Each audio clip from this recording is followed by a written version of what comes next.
ایک شخص جسے لوگ ٹڈا کہتے تھے اپنی بیوی کو لے کر اپنے مقامی گاؤں سے نکل کر دوسرے گاؤں میں سیٹل ہو گیا۔ اس نے فیصلہ کیا نئے گاؤں میں نئی شناخت پیدا کروں گا، اب لوگ مجھے ٹڈا نہیں پیر صاحب کہیں گے۔ بیگم نے پوچھا وہ کیسے؟ جواب دیا اس گاؤں کے چودھری کی بہن کے پاس ایک قیمتی ہار ہے، بس تم وہ ہار کسی طرح چرا کر لے آؤ پھر دیکھتی جاؤ۔ بیگم نے حکم کی تعمیل کرتے ہوئے ہار کمال مہارت سے چرایا اور لا کر ٹڈے کو دے دیا۔ دوسری جانب گاؤں میں ہنگامہ ہو گیا، ہار کی چوری کی خبر جنگل میں آگ کی طرح پھیل گئی۔ ٹڈے نے اپنی بیوی کو کہا جاؤ جا کر چودھری کی بہن کو بتا آؤ کہ میرا خاوند بہت بڑا بزرگ ہے، لوگوں کی گمشدہ چیزیں برآمد کرتا ہے۔ اس بات پر چودھری اپنے گھرانے اور گاؤں والوں کو ساتھ لے کر ٹڈے کے ہاں حاضر ہو گیا اور پیر صاحب سے کہا جی بتائیے ہمارا ہار کہاں ہو سکتا ہے؟ ٹڈے نے راتوں رات ہار چودھری کے گھر کی چھت پر پھینک دیا تھا۔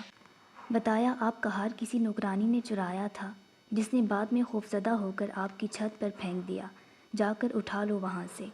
ہار ملنے کے بعد اس ابتدائی کرامت پر سارا گاؤں پیر صاحب کا مرید ہو گیا، مگر چودھری جو اندھوں میں کانا راجا تھا اسے پیر صاحب کھٹکنے لگا۔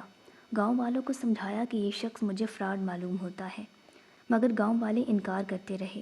چودھری نے پیر صاحب کو ایک اور آزمائش میں ڈالا، مگر خوش قسمتی سے وہ اس آزمائش میں بھی کامیاب ہو گیا۔ لوگوں نے چودھری کو سمجھایا کہ اب بس کرو، بزرگوں پر شک نہیں کیا جاتا۔ چودھری پریشان ہو گیا اور عہد کر لیا جو بھی ہو میں اس پیر کا بھانڈا پھوڑ کے ہی چھوڑوں گا۔ آخر ایک دن چودھری نے اعلان کیا کل کھلے میدان میں تمام گاؤں کے لوگ اکٹھے ہوں گے، اگر پیر صاحب نے بتا دیا کہ میرے ہاتھ میں کیا ہے تو میں سب کے سامنے اس کے ہاتھ پر بیعت ہو جاؤں گا۔ سب لوگ پیر سمیت میدان میں پہنچ گئے۔ چودھری گھر سے نکلا تو سوچتا رہا ہاتھ میں کیا پکڑا جائے۔ اچانک اس کی نظر ایک ٹڈے پر پڑ گئی۔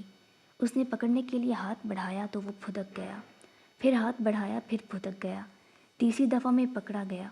چودھری مجمع میں پہنچا اور سوال کیا بتاؤ میری مٹھی میں کیا بند ہے؟ اس سے پہلے کہ پیر صاحب جواب دیتا کہ وہ ایک گہری سوچ میں پڑ گیا۔ اسے اپنی شامت نظر آئی، 2 بار تو جیسے تیسے بچ گیا تھا، مگر اس بار بچنا ناممکن تھا۔ لہٰذا مایوسی میں آسمان کی طرف چہرہ اٹھایا اور اپنے آپ کو کوستے ہوئے کہا ہائے رے ٹڈے، پہلی چھلانگ میں تو بچ گیا تھا، دوسری چھلانگ میں بھی بچ گیا تھا، مگر اب تیسری دفعہ تم گرفت میں آ گئے۔ یہ سنتے ہی چودھری ٹڈا المعروف پیر صاحب کے پاؤں سے لپٹ گیا، دھاڑے مار مار کر معافیا مانگی، کہا کوئی مانے نہ مانے میں مانتا ہوں کہ تم پیر ہو، مرشد ہو۔